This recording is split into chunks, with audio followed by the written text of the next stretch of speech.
Okay. Mugamba mutabe mikwano. Tukomyewo n'akatundu akalala. Butya bwe nafuna omwagalwa wange. Era bitya bye twayitamu. Kansubira oyina ekyokuyiga. Kansubira okoppa waawo. Kansubira bye nasobya. Ofunamu ekyokuyiga butya bwe bw'otaabisobye. Okitegeera. Bannange, nfunye comments nnyingi. Esi ne wali ennaku osekerawo. Banamwe nakaaba. Bana mwena kaaba ate bwe mbazayo mu buto bwange ffe twazalibwa abaana 8 tuliwo abaana 3 ffekka ndiwo akawala kamu amanga the 2 boys okitegeera ffe boolaba baganda bange bonna 5 bali mu ttaka kati we gaba amaziga twagatandika tukyali bato. Can you imagine omwana omuwala okubeera ng'akaabye okuva obuto ate nga ne mu muvubuka awo n'enkaabamu ne laavu n'enkaabye kati ki ekikyankaabye nenzala nekkaana kange ak'obuwala ne kafa ate nenkaaba era nakati mwagala nkabe baana mwe mwagala nyumye emboozi nga nkaaba nze Katonda yansumulula era nze gwolaba nze muntu gw'osanga nga ndi mu nnaku ne maane nga esi ne kino kijja kuggwa nentekako nno kasimayiro kati kyobalaba nga nyumyanseka kubanga byayitako Katonda yazza obusibe bwa Sayuni Katonda yatusumulula bannange nze nno gwe mulaba ndi musanyufu nsekera n'ewatali nsonga lwaki nkuba sitaani tudde ku mulamwa twakomye ng'omwagalwa wange tutandise okusaba ffenna naye nkajjukira namufuna simukkiriza. Lwaki nze namufuna simukkiriza mu biro omusajja wange mwe yajjira baana mmwe nalinga eby'omukwano nabiwanika kitegeeza nti saayina nnyo quality zize nnoonya oba mukitegeera nali sinoonya nti bannange noonya omusajja muwanvu noonya omusajja mumpi noonya mweru noonya muddugavu asaba ennyo atamanyi kusaba omulokole nedda nze nali nawanika nengamba emikono jju kati nga nkimanyi omukwano gye guli naye tegwantonderwa si gwange kati kyobalaba nga bwe yajja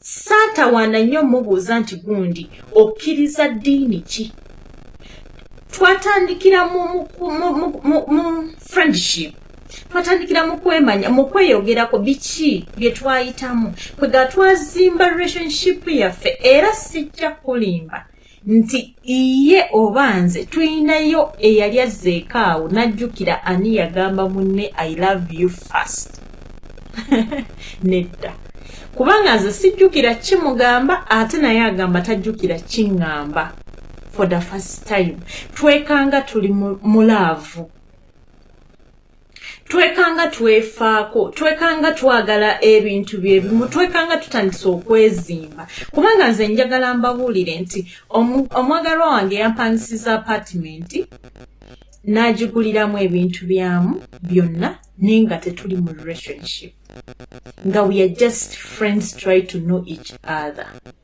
ate nga we are not friends with benefits nedda nga tugezaako bulungi nnyo okubeera okumanya kiki twagala mu bulamu ndowooza mukitegeera era nze sijja kulimba nti nzikiririza mu mwana omuwala okweyambula nga bitusobako ngamba mu reality bitusobako nti osobola otomera omuntu n'akulikodinga without knowing kitegeerekeka guys naye ngamba nti okweyambulira ku ssimu nti omusindikira omusajja tomulabanga kusikikiririzaamu kubanga omuntu anaakwagala ebyaddala omuntu ali serious ng'anoonya relationship to settle down oyo aba agenda kuwa ekitiibwa naye yennyini tosobola musanga ng'ayogera naawe ng'essaatu waggulu talina nedda wadde empale kweri wansi essaatu waggulu agenda giteekako olw'okukuwa ekitiibwa olw'okukuuma obutesitala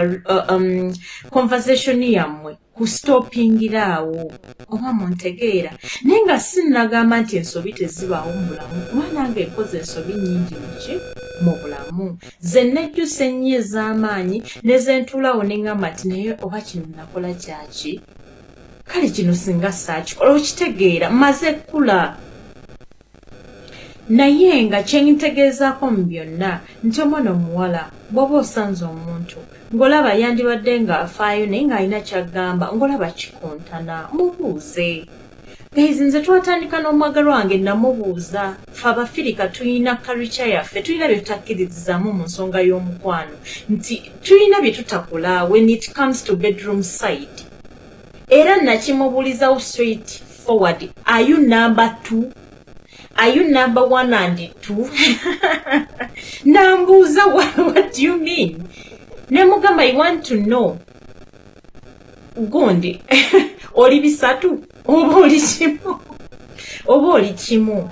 Nangamba sikutegedde. Nemugamba simanyi butya bwe nkireeta mu ngeri gy'onaakitegeeramu nga tewesittadde, naye nsaba mbuuze ku mukyala omwagalako emiryango n'emmanju oba oyingira miryango wokka, kubanga nze omulyango nnina gumu. Ogwokubiri gwange Katonda yaguteekawo nga gwange gukola mirimu gyange. So oyingira emiryango ebiri oba oyingira gumu. Ekyo kyo nakimubuuza mazima matuufu era n'akinnyonnyola bulungi, naye ne musanga nga ye muntu eyakulira mu kyalo, kubanga nze omusajja wange gy'abeera ennowe munnakyalo si munnakibuga. Kati n'annyonnyola nga ye muntu eyakulira mu kyalo. Abantu abo bakulidde abasinga mu byalo baba bakyalina obuwangwa bwabwe, bakyalina cultures zaabwe entuufu. Era naye n'aŋŋamba asikkiriza mu namba 2, nzikiriza muki mu luggi lw'emiryango lwokka. So osobola okibuuza nga mutandika, osobola okireeta mu ngeri kisinziira communication muli mutya, naye kireete kibuuze, kubanga bannaye tetukulidde mu maka ga njawulo, tetukulidde mu nsi za njawulo. Omuntu osobola omusanga nga ebintu ebimusanyusa gwe si bye bikola ki, si bye bikusanyusa. So n'olwekyo nakimubuulizaawo nga lumu, kuba nze nali siri ready kugula mulyango gwa mmanju na gwa miryango. Nze nina omulyango gumu gwa miryango. Era bwe nalabanga naye yennyini kyaliko era kyayagala era kyamanyi era kyategeera, nesobola okgenda naye mu maaso, oba mukitegeera oba mufunamu ekyokuyiga oba mufunira mu nsobi zange. Okitegeera. So tudde ku mulamwa, tusaba kati nze omwagalwa wange okuva mu December 2023 jjukira twatandika relationship eri serious 23 mwezi gw'ekkumi. Kati gugenda otuuka December nga mu overnights bwe ngenda naye anyumirwa byenkola, bwe ngenda ku lusozi era nga naye yennyini ate nagamba singa tonnagenda ku lusozi genda tusabe, genda tufunemu kade tusabe, era ndi ku kamera owulidde, genda tufunemu ekyokuyiga ffenna. Musonyiwe guys. Kaakati ngezaako tegeeza kimu byonna nti singa namusindika eri omusajja oyo naye teyanditegedde Katonda.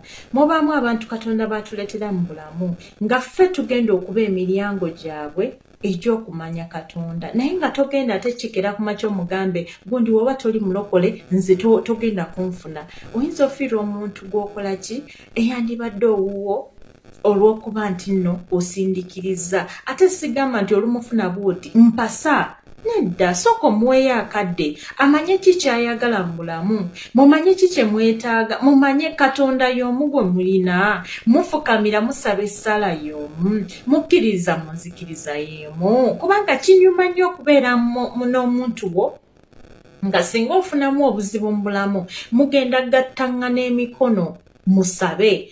Fessaawo eno kitukola bannange ne bwe tufuna ebizibu byenkana kikubanga tebibulayo, mbabuulira amazima tebibula. Tumanyi n'okuyombamu ng'abantu